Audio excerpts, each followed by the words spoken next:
Vous informer au quotidien, c'est notre devoir. Chercher l'information pour vous, c'est notre passion. Madame, Messieurs, bonjour et bonsoir. Ça dépend de l'heure que vous nous suivez partout dans le monde entier. Bienvenue dans votre émission Basangoya Congo, écho de l'Assemblée nationale, votre chaîne Rimer de Kinshasa. Nous sommes ici à l'Assemblée nationale. Aujourd'hui, Ezali Mokolo Oyo, député de Kindingisa, Mokano, Yako, Solo la Likambo, il y a insécurité, Mboka na biso. Et l'équipe est trop. Pour la nini, car de reçoit Est va Koufara. Pour la nini, de plusieurs fois, le comme insécurité, mais les lois sont décision aux colopéens que non, il finit à Kambango et il y a insécurité. Mboka na biso, kuna na Beni, na Butembo, na Ruchuru, na Olomami, na Bazuele, bango tout kuna insécurité, on est en Nord Kivu, la Sud Kivu, na Okatanga. Donc il faut ici là, il faut aussi créer une commission par rapport à yango ndenge mais la carte on a non boy originaire et province base na la commission la insécurité, c'est-à-dire que nous sommes Beni jamais on a la commission à Beni, faut que muta libanda ya Beni yo za juste consultant pour na roya ko pesa information par rapport à enquête sur la pousse ya si je suis le roman beaucoup rapporter mais aux actes commission parce que pour ça commission tour et aboutir parce que vous voyez qu'il na époque il y a ndeko na biso be mina ko mamba insécurité à lobela ngo ça ba commission et qui ndara abona mai imagine ba la ya ki ba lobela insécurité mboka et qui ndeka abo mais le tour mbosa lobi pas question so bola na même na RTNC mbosa lobi que non pas question ça la huis clos faut ça lango ezali le kabou. Alors na aussi d'abord temps oyo bola ndenge ni discours il y a président Mboso Mpwanga oyo a sali déclaration moko ya makasi bozo pas temps rolandango ndeni ya lobby a interpellé la communauté internationale ba o bo s'impliquera pour l'insécurité mboka na biso désormais ba eli ya peuple abi pas question il faut kimi ekota na mboka na biso na kotia no temps avec Arnaud Chilombo na kati ya caméra kuna ndenge nini déclaration ya président Mboso a lobby yango pe on a quatre Jean-Marc Aboun à intervenir à longueur na personne place là qui le premier vice-président ailleurs pour interpeller sur les députés par rapport à yango et puis voir parce que des réactions des députés à Dondo Masalobi Manara PPRD à lobby Bolanda maman F Bazaïba pe à intervenir qui Moindo Nzangi à lobaki donc ba député ba leki et Beles moko c'est mon pour intervenir comme opération pena au sérieux moto azali elle est concernée à Kokanga Barotika été. Alors Arnaud Diombo, merci directement à l'Assemblée nationale de Néni Makamo et Koleka. Relatif à la protection et promotion des droits des peuples autochtones, de nos frères pygmées et nos sœurs. 5. Mise en place de la commission. Il porte sur 2 points.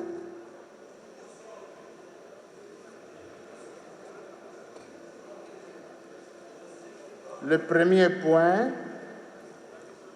c'est la question de l'insécurité à l'est du pays. Le deuxième point, sur les validations de pouvoir.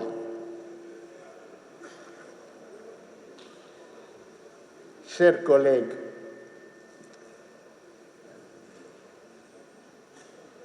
c'est plus aujourd'hui de 30 ans. Plus de 30 ans que nos compatriotes de provinces de l'Est du pays sont soumis à une atrocité et à des exactions inouïes. La question de l'insécurité à l'Est est une préoccupation nationale.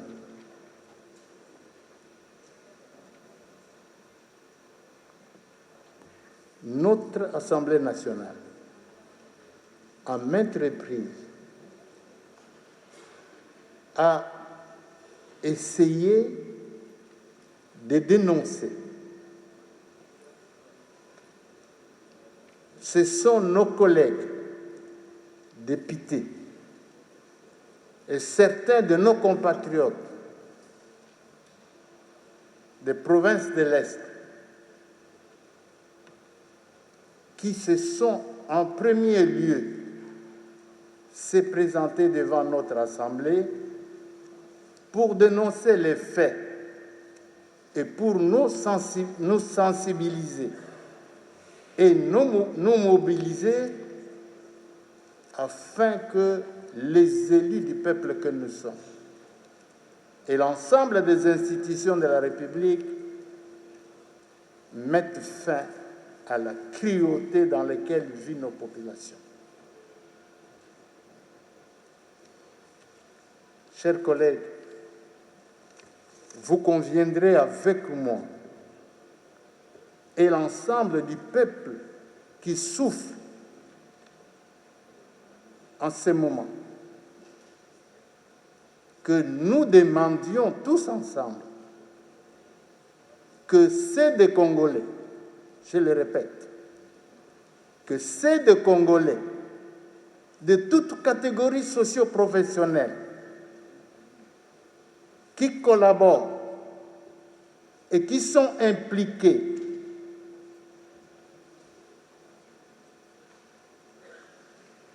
avec les groupes armés étrangers terroristes, voire même locaux, qui se livrent à massacrer notre population, qu'ils quittent et qu'ils mettent fin à ça.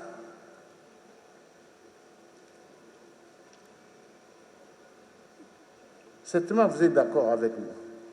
Mais il est certain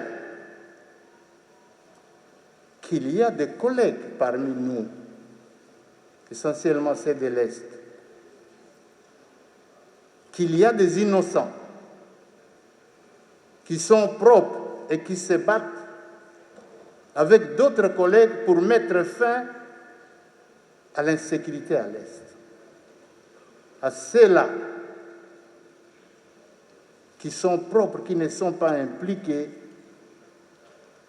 je leur demande de poursuivre la mission qu'ils ont commencée, à sensibiliser les élus nationaux que nous sommes pour que tous ensemble, unis autour du chef de l'État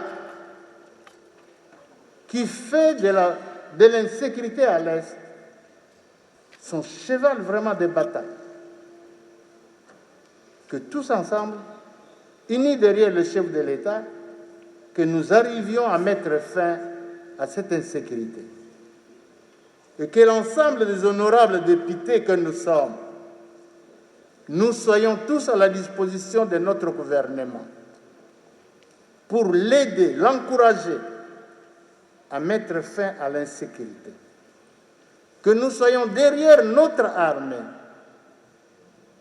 quelles que soient les faiblesses, pour les encourager afin vraiment qu'ils arrivent à mettre fin à l'insécurité. Chers collègues, il y a les groupes armés terroristes. Ils sont ici depuis 30 ans.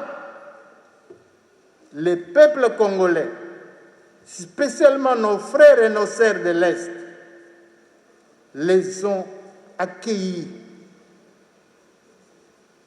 leur ont offert des terres. Aujourd'hui, ces groupes armés étrangers sont devenus des ennemis du peuple congolais. Ils nous massacrent comme si nous étions des bêtes.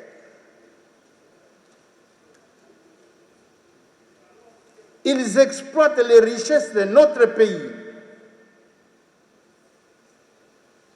Ils utilisent le fonds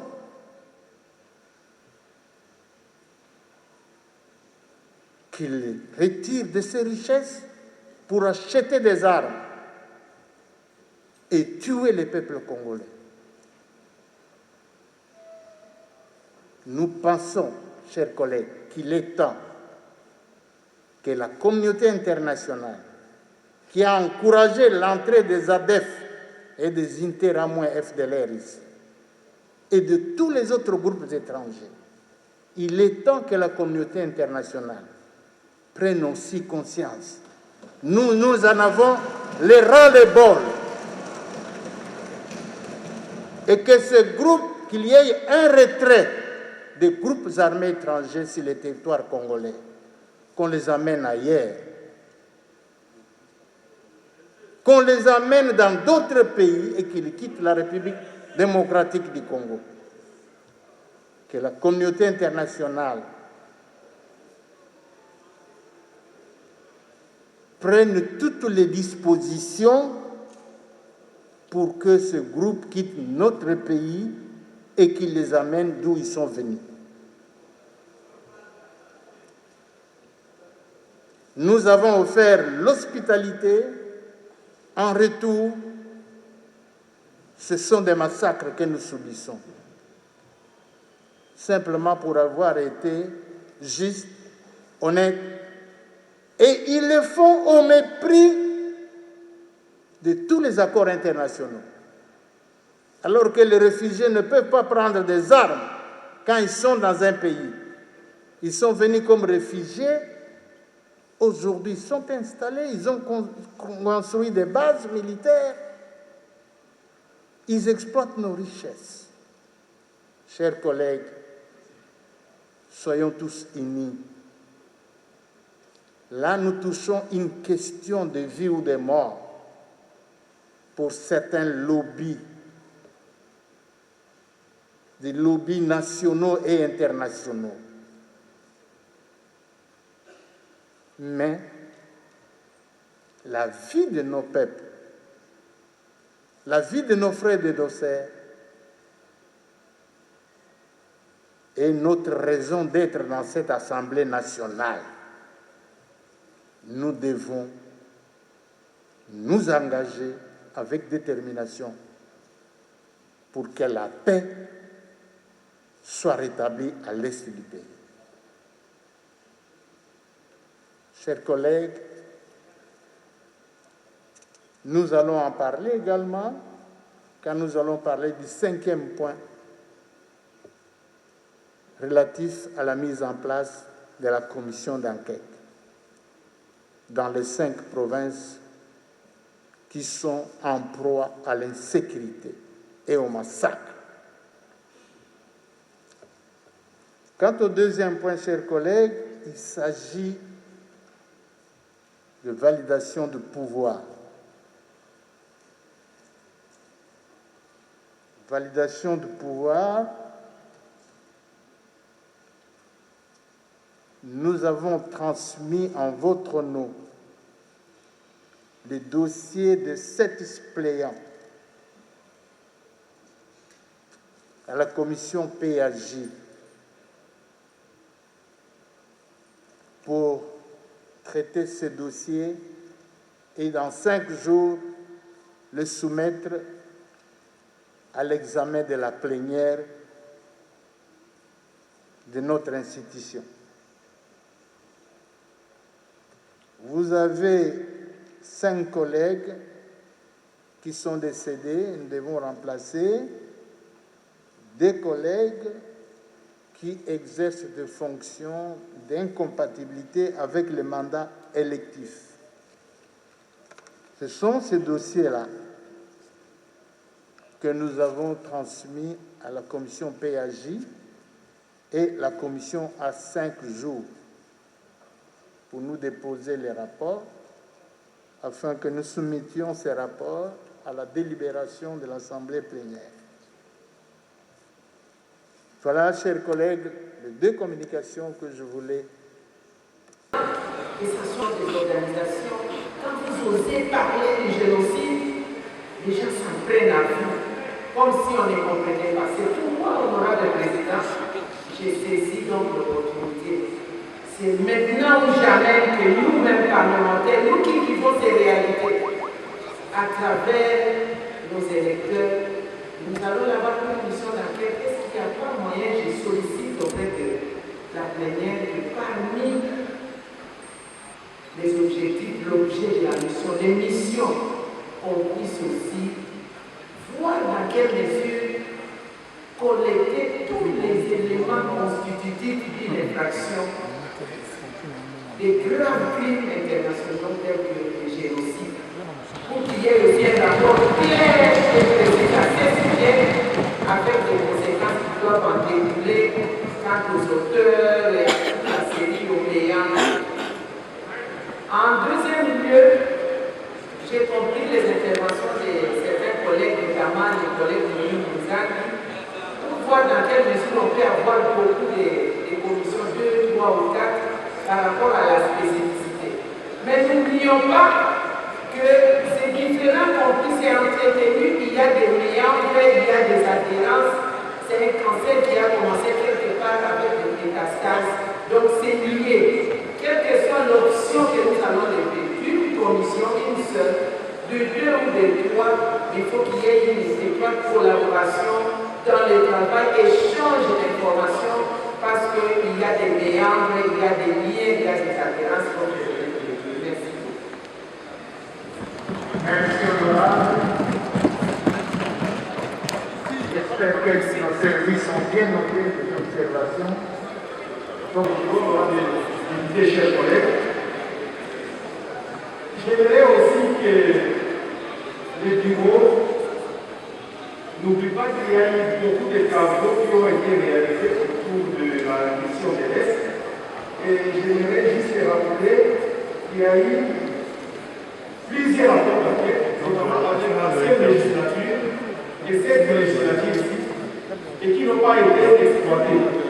Donc, c'est bien que nous puissions avoir cette commission, mais c'est important aussi de se ressourcer sur tout ce qui a été fait par les collègues de l'ancienne législative comme ceux de la nouvelle législative. Mais en dehors de cela, n'oublions pas qu'il y a des rapports mapping, qu'il y a beaucoup de données autour des questions de l'insécurité terrestre. Et ça nous fera avancer dans notre terme de référence pour que nous puissions faire un travail qui est consistant. Merci. La commission aura aussi mission de nous présenter des pistes de solutions pour améliorer la situation sécuritaire et la situation dans laquelle travaille l'unité. C'est ça aussi. Nous allons examiner ça avec les autorités compétentes. Ces questions, y compris la question de sécurité avec les autorités compétentes.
Lubumbashi, les seigneurs de guerre n'invitent pas de Lubumbashi.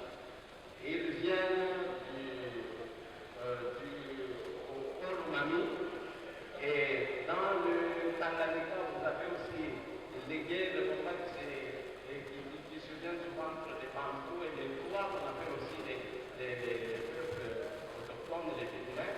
Donc il s'agit bien du Oromami. Donc Oromami et Okatanga, c'est frontalier, le frontalier. Donc il s'agit bien du Oromami et pas de l'Oromami. D'accord, nous avons entendu. D'accord. Une précision, c'est ça?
militaires, alloués au front, hors de l'Europe.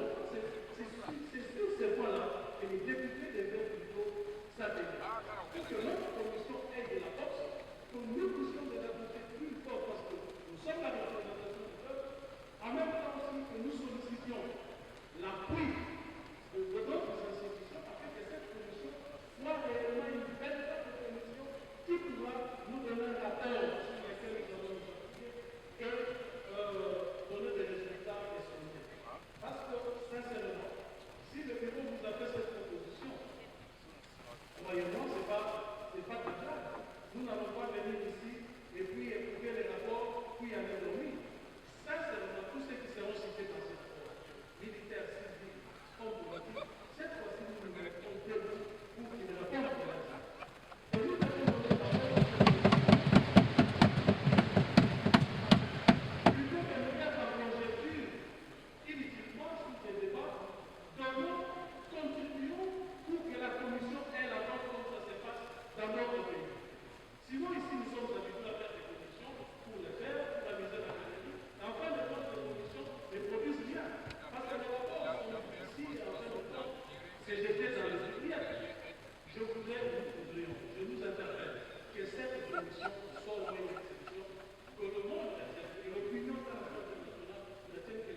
comme la représentation nationale, parce que nous sommes ici effectivement pour la libération de cette population.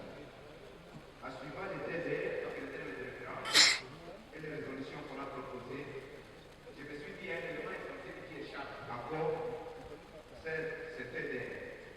On ne peut pas parler de la sécurité, des jeux sécuritaires, en écartant la situation humanitaire.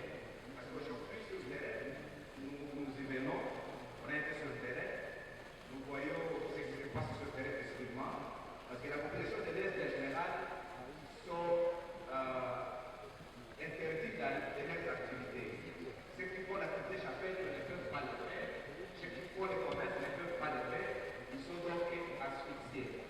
C'est ainsi que je me disais, il faut qu'on intègre dans le TDR l'aspect humanitaire. Donc la quête ne sera pas la quête sur la situation sécuritaire, mais plutôt la quête sur la situation sécurité et humanitaire.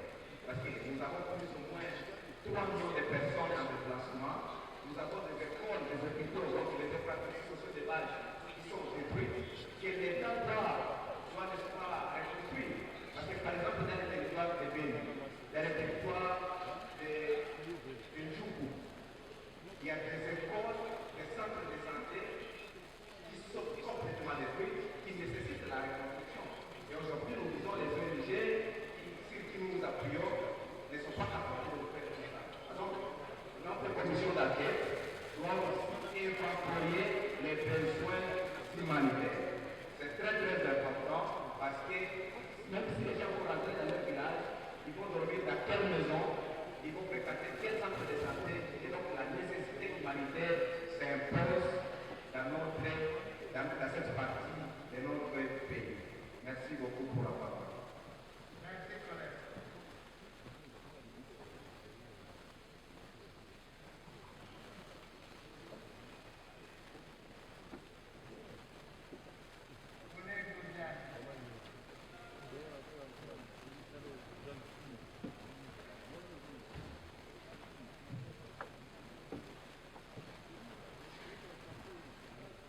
Merci, honorable président. Je viens ici pour deux problèmes. Le premier problème, c'est le problème sécuritaire, c'est-à-dire ici nos collègues qui seront en mission. Il faudra que vous puissiez prendre les dispositions idoines pour leur sécurité. Deuxièmement, j'aimerais que le président de la commission, le président des commissions et vous, honorable président, que vous puissiez mettre l'accent tout à fait particulier sur les dispositions de l'article 206. Parce que cette disposition permet à la commission de jouer pleinement son rôle, c'est-à-dire de s'écarter de leur procédure de recommandation. Donc l'article 206, il faut que ce soit appliqué comme tel.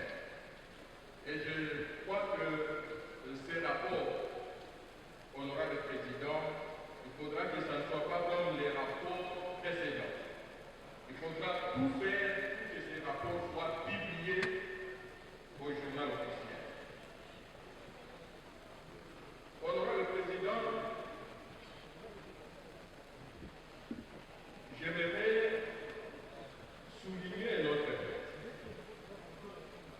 Comme l'a bien dit le vice-président, l'honorable vice-président, nous devons investiguer sur le processus ou les mécanismes de la paix de l'homme militaire et également maîtriser les systèmes de services spécialisés basés dans le territoire de Béni et de Djou.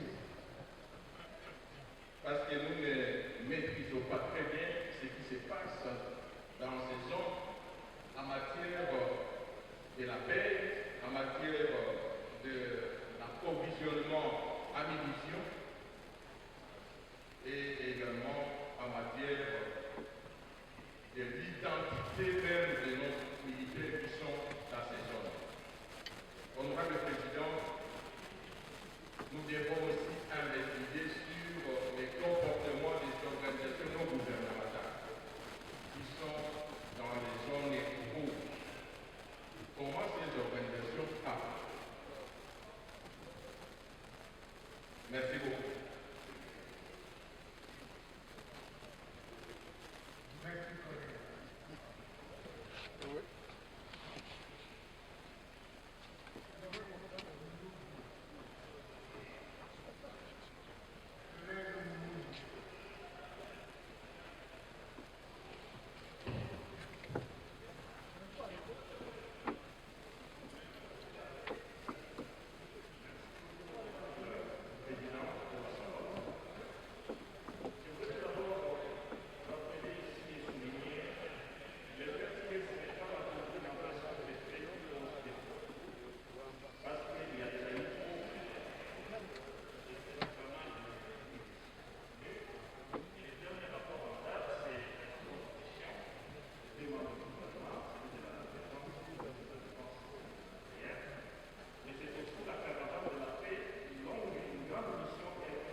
Notre nom à Contrebasse, député national qui milite également pour la pacification de l'esclavage honorable. Vous avez suivi tout à l'heure la mise en place d'une commission qui doit statuer la question sécuritaire dans l'Est. D'abord, comment quelle est votre lecture personnelle? Moi, je suis triste, très triste, parce que j'ai l'impression qu'à chaque fois que nous traitons d'insécurité à l'Est du pays, il y a certaines personnes qui sont très mal à l'aise. Vous comprenez? Les débats ont pris fin, ont été interrompus d'une manière cavalière. Le président Bosso n'a pas respecté le règlement intérieur. Il fallait 2 pour, 2 contre pour voir si cette proposition pouvait rester. Donc moi je suis très triste parce que nous avions certains arguments que nous devions pour bien sûr améliorer la commission d'enquête qui sera mise en place pour bien sûr finaliser ce problème d'insécurité à l'est du pays. Nous ne pouvons pas continuer comme ça. Une insécurité qui a duré pendant 2 décennies. Nous ne pouvons plus continuer comme cela. Pour moi, s'il fallait même rester 2 semaines dans ce palais pour trouver des solutions définitives, nous devons trouver des solutions. Voilà. Le résultat de la MONUSCO ne convainc pas tout le monde. C'est vraiment mitigé. Et qu'il avait même suggéré qu'il y ait retrait progressif des militaires de la MONUSCO.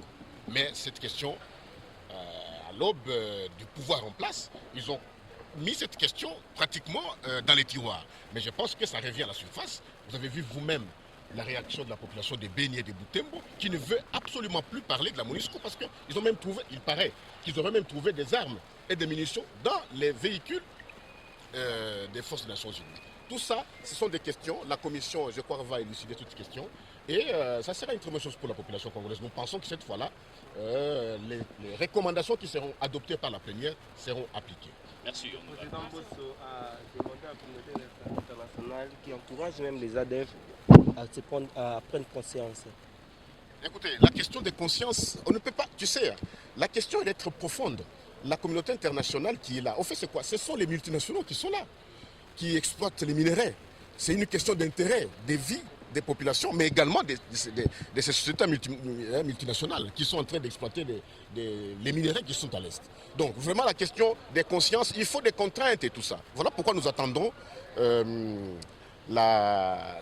rapport de cette commission. Mais j'aimerais ici insister, on nous a distribué un papier où on a indiqué les groupes parlementaires, mais nous étions très surpris de voir qu'on accorde au FCC 3 groupes parlementaires. Maintenant, on en a 5.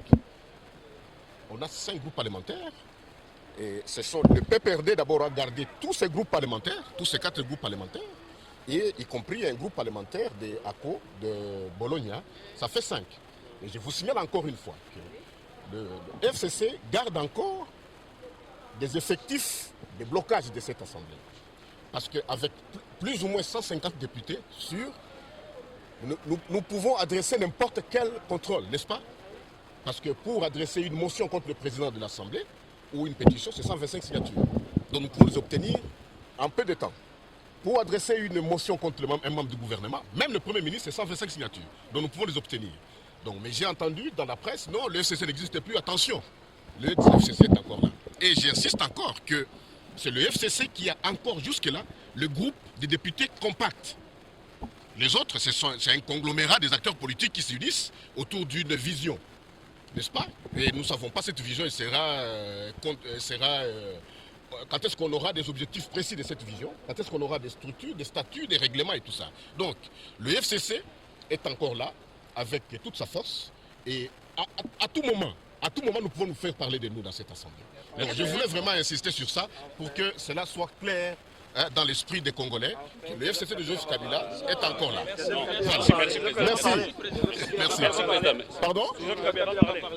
Parler de quoi? Il parlait de quoi? Qui a annoncé ça? Ça dit, lorsqu'il va parler, vous l'entendrez. Vous l'entendez. Et là, il faut faire très attention, parce que jusque-là, notre chef, le président Joseph Kabila, n'est pas encore dans le champ politique. Il s'est retiré. Mais le jour où il va décider lui-même de descendre sur terrain, je ne pense pas que la donne sera la même. Merci. Eshima, votre magazine qui bat au rythme de l'actualité. Une réponse à vos besoins en information, un éclairage dans divers domaines. Impartial, documenté, instructif. Eshima au cœur de l'info. Retrouvez la nouvelle édition. Exclusivité. Eustache Mouandi, ministre d'État, ministre des Ressources hydrauliques, relève le défi de la libéralisation du secteur de l'électricité. Des actions concrètes. Cap sur la libéralisation de l'électricité. Installation des mandataires ARE et ANSER. Fonds Mwinda, qui permettra de fournir de l'énergie électrique propre à 15 millions des Congolais. Signature contrat B-Box. Plusieurs protocoles d'accord signés dans le cadre de la mise en application de la loi sur l'électricité. Les avancées enregistrées dans les secteurs des ressources hydrauliques et électricité grâce à la vision du ministre d'État Eustache Mouandi représentent un acquis indispensable qui balise le chemin vers l'effectivité de l'amélioration du taux de desserte en eau potable et en électricité. Focus. Payer l'impôt est un devoir civique. Le directeur général de la DGI, Barnabé Mwakadi, sensibilise les assujettis. Dossier Eshima, les épidémies les plus dévastatrices de l'histoire. Nation, le ministre d'État Ribens Mikindo met en valeur les blocs pétroliers et gaziers de la RDC afin de transformer les potentialités en hydrocarbures en véritable richesse. Élection 2023, le compte à rebours de la Senco. À lire également les portraits de Kelly Kunte, journaliste chevronné. Économie, budget 2021, moins ambitieux, plus réaliste. Culture, les tabous de l'inceste. Retrouvez l'intégralité du magazine Eshima dans les kiosques. Eshima Magazine, un nouveau standard d'information.